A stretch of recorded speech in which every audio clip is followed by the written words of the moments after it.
When leaks sink ships, how data breaches happen and how to stop them. You wouldn't leave classified files on a park bench, but the digital equivalent happens all the time. Let's set the scene. A team member uploads a maintenance schedule to a shared drive. It's unclassified, but contains timings, locations, and support personnel. They forget to restrict access. Now it's been viewed, copied, and leaked, and no one knows how far it's spread. That's a data breach, and it could put lives, platforms, and missions at risk. A data breach is any unauthorized access, sharing, or loss of sensitive information. It doesn't need to be hacked.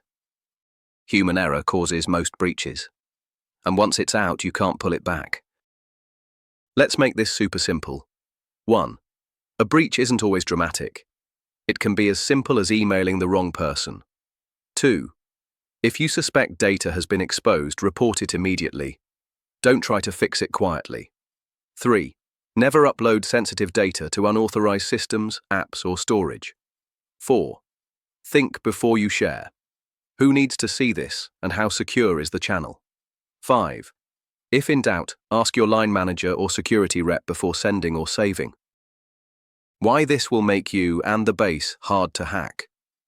Information is one of our most powerful assets. Protecting it is just as important as guarding a gate or locking a weapons locker. Next up, working from home.